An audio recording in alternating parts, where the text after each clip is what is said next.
Shalom saudara, hari ini kita belajar seri doa yang berikutnya. Kalau kemarin kita belajar tentang suara Tuhan, hari ini kita lanjutkan bagaimana mendengar suara Tuhan, suara setan atau suara hati nurani. Sebelumnya kita masuk dalam firman, kita doa dulu. Bagi saudara yang sedang sakit, saudara bisa tumpang tangan atau pegang sakit saudara. Bagi yang saudara sedang punya masalah, saudara bisa pegang dada saudara. Saya akan berdoa untuk saudara. Kuasamu bekerja selalu luar biasa dalam hidupan kami. Engkau yang mengerjakan sesuatu yang ajaib dalam hidupan kami.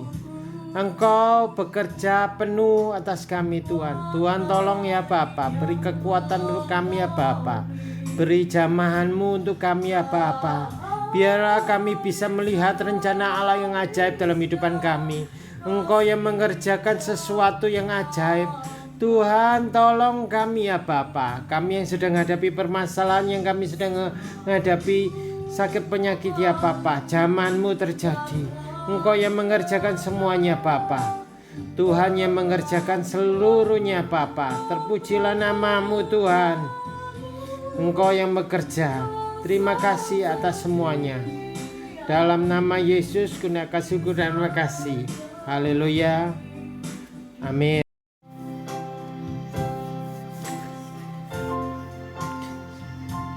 Saudara, hari ini kita belajar tentang suara Tuhan. Bagaimana membedakan suara Tuhan, suara setan, dan suara hati nurani.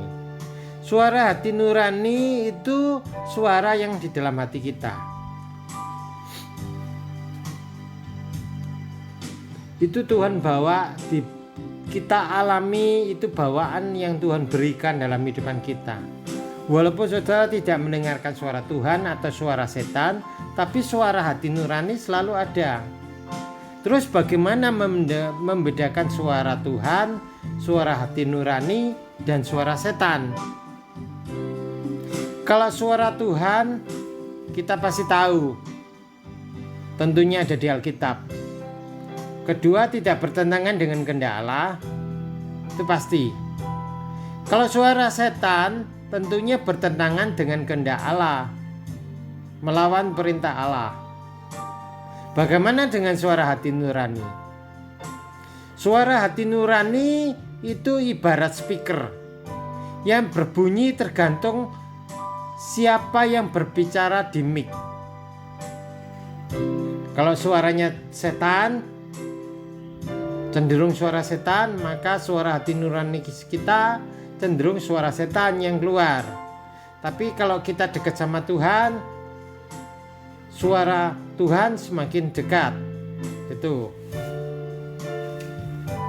Ada seorang suku Indian, dia cerita sama kepala sukunya. Dia bicara sama kepala sukunya, dia bilang gini, "Pak, kepala suku saya ini orangnya kok keras sekali ya. Kemana-mana sedikit-sedikit saya marah. Saya ingin pukul orang, selalu ingin bertengkar, selalu ingin berkelahi dengan orang." Kemudian kepala sukunya berbicara, di dalam tubuh manusia ada namanya serigala baik dan kedua serigala yang buruk. Setiap hari serigala itu selalu berkelahi dalam hati nurani kita. Kemudian orang ini tanya, yang mana yang menang? Kepala sukunya bilang, yang setiap hari kau beri makan, maka dia yang menang. Yang satunya kalau kamu tidak beri makan, dia akan lemah. Dalam pertengkaran, dalam pertempuran dia pasti kalah. Demikian juga kita. Suara hati dan suara Tuhan dan suara setan itu ada di dalam hati nurani. Itu tergantung bagaimana siapa yang saudara beri makan. Saat saudara memberi makan kepada suara Tuhan, kedekatan dengan saudara dekat sama Tuhan, maka speaker yang keluar di dalam hati nuranimu itu suara Tuhan. Tapi kalau engkau memberi makan, memberi kesempatan kepada iblis, memberi celah kepada iblis lebih hari tambah lebih besar, maka suara iblislah yang mendominasi dalam kehidupanmu. Saudara, hari ini kita belajar tentang suara Tuhan, suara setan, dan suara hati nurani. Jika orang yang belum lahir baru, maka yang ada bukan suara Tuhan, tapi suara kebaikan dan suara kejahatan atau suara setan. Kenapa bukan suara Tuhan? Karena dia belum lahir baru, belum kenal Tuhan secara pribadi, memberikan hidupnya untuk Tuhan secara pribadi.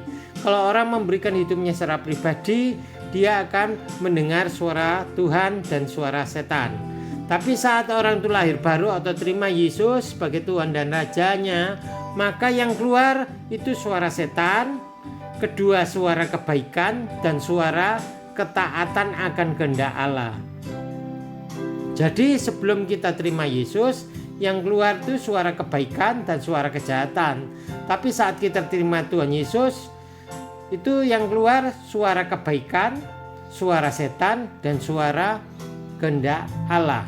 Kenapa suara kebaikan itu ada, bukan suara setan dan suara Tuhan saja yang ada?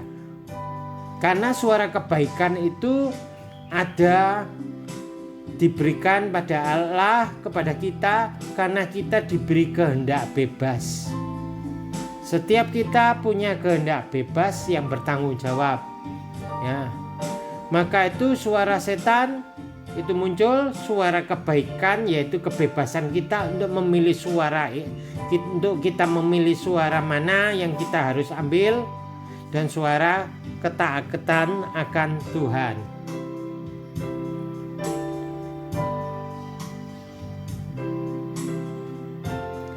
Terus bagaimana kita tahu itu suara Tuhan dan bukan? Melalui komunikasi, saudara. Orang suami istri bisa tahu itu suaminya atau bisa tahu suara istrinya walaupun jarak jauh melalui telepon atau melalui WA, video, melalui telepon apapun bisa, atau suaminya berteriak dari jauh, istrinya bisa tahu itu suara suaminya. Kenapa? Karena mereka ada komunikasi setiap hari. Itulah perlu kita perlu komunikasi, perlu baca firman Tuhan, kita perlu doa. Yang kedua, bagaimana kita tahu itu kehendak Tuhan, apa suara Tuhan atau enggak?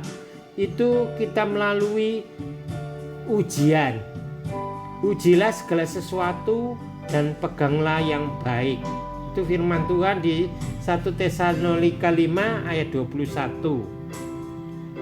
Yang ketiga, Yesus dipermuliakan.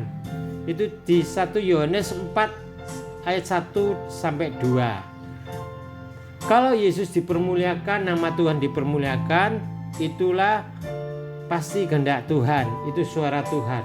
Banyak orang semakin tinggi kedudukannya, dipakai Tuhan luar biasa.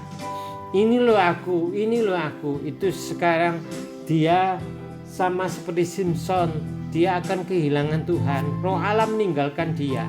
Simpson punya kemuliaan dulunya, dia nama Tuhan dipermuliakan dulunya. Tapi saat dia mulai berkata, inilah aku tanpa Tuhan, aku punya kekuatan, dia bisa mengangkat pintu gerbang, dia merasakan kuat, maka dia hubungan dengan pelacur Delila, akhirnya dia habis. Roh Allah meninggalkan dia. Banyak dari kita juga kehilangan Tuhan gara-gara egonya kita, karena arogannya kita. Yang keempat, bagaimana kita tahu itu kehendak Tuhan apa tidak, suara Tuhan apa tidak? Dilihat dari buahnya. Lukas 6 ayat 43, karena tidak ada pohon yang baik yang menghasilkan buah yang tidak baik, dan juga tidak ada pohon yang tidak baik yang menghasilkan buah yang baik. Yang keempat, punya kuasa dalam perkataan maupun perbuatan.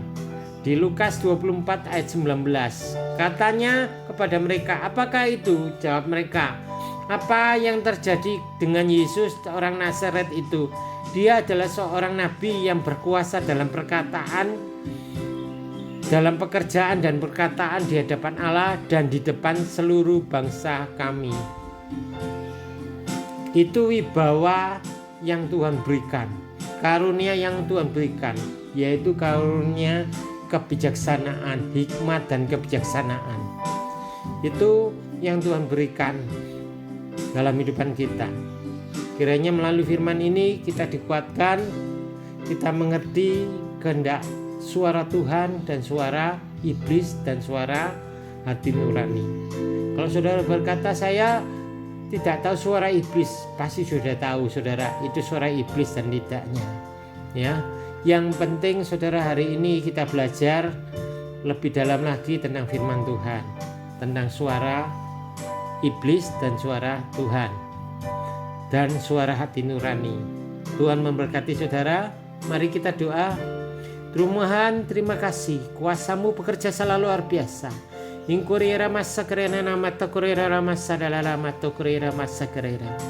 Jamah kami ya Bapa, bawa lebih dalam lagi dalam hadirat-Mu ya Bapa. Urapan-Mu bekerja selalu luar biasa di tempat ini ya Bapa. Jamah Tuhan sekali lagi, terpujilah nama-Mu. Haleluya. Amin.